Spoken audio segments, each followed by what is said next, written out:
გამარჯობათ. რა არის ეშმაკის ლაბირინთი? ეშმაკის ლაბირინთი არის ცრუ აზრების ერთიანი ეკოსისტემა.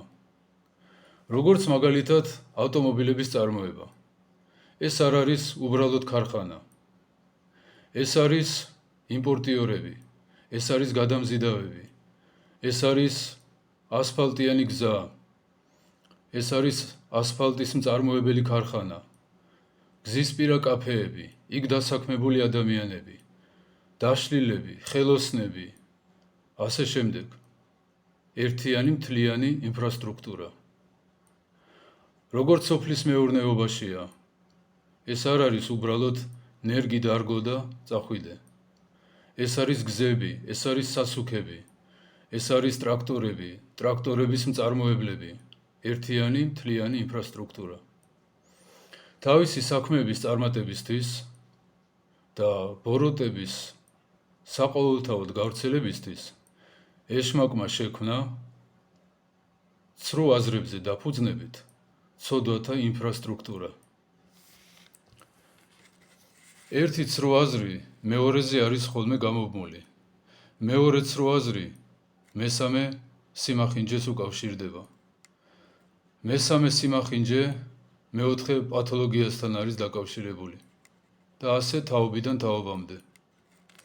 და ღვთის მადლს მოკლებული ადამიანები, რომლებიც მიწივრად ცხოვრობენ, რომლებიც ბევრი ფიქრით თავს არ იწუხებენ, ამ ინფრასტრუქტურას ვერ ამჩნევენ და უნდათ თუ არ უნდათ ამ ეკოსისტემის ნაწილები არიან. ერთის მხრივ არიან ხოლმე სიცრუის მასწავლებლები, ფსიქოლოგები, მქადაგებლები, რომლებიც სახარების საწინააღმდეგოს ასწავლიან. შეფუთავენ ხოლმე ბოროტებას, როგორც სიკეთეს. ამპარტავანი კი არ არის, ეთყობა ნარცისია, ლეიკოციტები აქვს, ან ერიტროციტები აქვს აწეული. მურუში და ბილწი კი არ არის, ეთყობა ჯამთელია. იდეოლოგიურად ფუთავენ ხოლმე.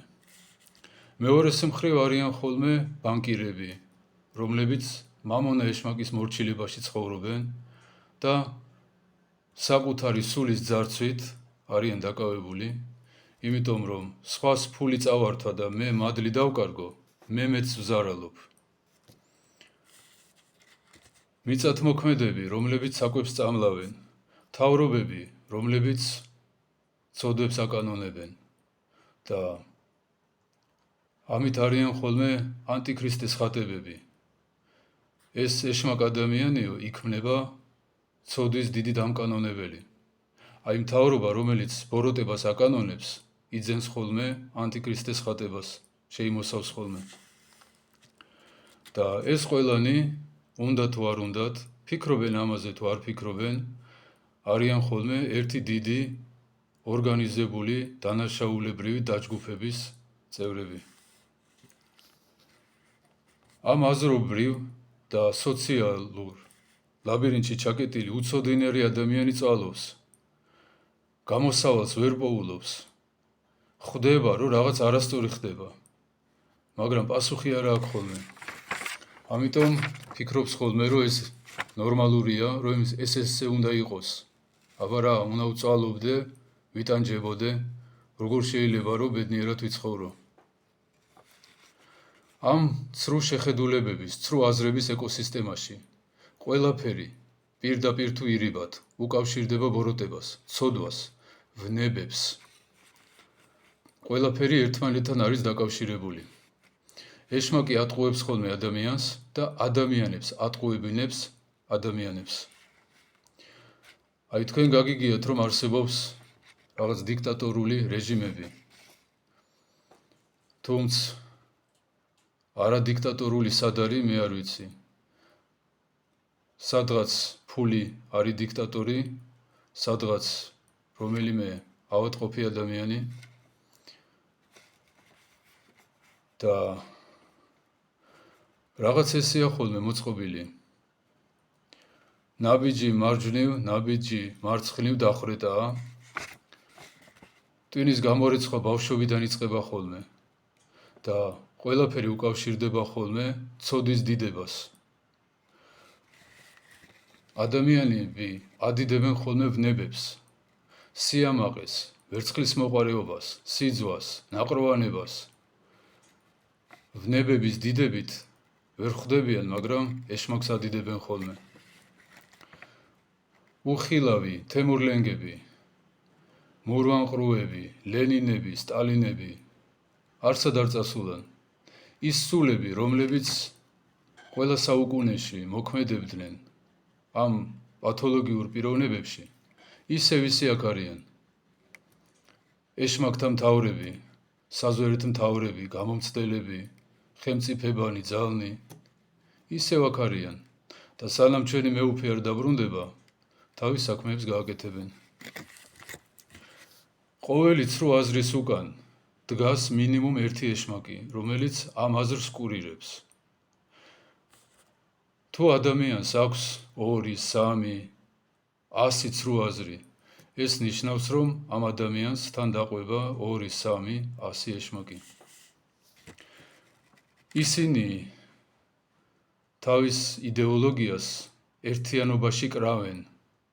არ მოხდება, რომ ერთი ეშმაკმა რამე გააკეთოს მეორე ეშმაკის საწინააღმდეგოდ. ერთმანეთს ზურგს უმაგრებენ ხოლმე, ერთმანეთს ამართლებენ, ერთმანეთს ადიდებენ. და რახან ყოველი ადამიანი ინდივიდუალურია, ცდილობენ ხოლმე, რომ თითოეული ადამიანი ინდივიდუალურად შეშალონ. ერთს დააჯერებენ ხოლმე, რომ 2 × 2 არის 15. მეორეს დააჯერებენ, რომ 2 × 2 არის 25. და აჩხუბებენ ერთმანეთში ამ ორ უგუნურ ადამიანს. ეშმაკის მათემატიკა არის მთავარი მიზეზი დაუსრულებელი კონფლიქტებისა ამ სამყაროში. ისინი ცდილობენ დაადგინონ მასწავლებლები, რომლებიც ბოროტებას გაამართლებენ. საზოგადოებრივ ასპარეზზე გამოყავთ ხოლმე ადამიანები, რომლებიც ბოროტებას წაახალისებენ, რომ ღონიერი აუცილებლად უნდა ჩაგრავდეს სხვას, რომ ლამაზი აუცილებლად უნდა აცდუნებდეს, როგორ შეიძლება, რომ ლამაზი იყო და წმიდა, როგორ შეიძლება, რომ ღონიერი იყო და თავმდაბალი. ასე ხელს უწყობენ ადამიანების დაღუპვას, საზოგადოებრივ შეშლილობას.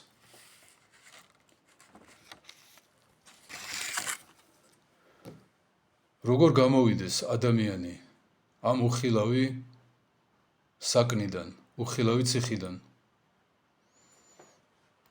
ადამიანი ეშმაკს ენდო. ეშმაკმა რო უთხრა, რომ ღმერთო შენთვის კარგი არ უნდაო, იმას დაუჯერა. ვისაც ახლა ჭკუა ეყოფა, რომ სახარებას ენდოს, მერე მიხვდება, საიდან მოდის ეს ტრაგედიები ჩვენ ცხოვრებაში, რა ხდება ამ სამყაროში სინამდვილეში და რა ხდება მის სულში სინამდვილეში. მერთმა გაგახაროთ.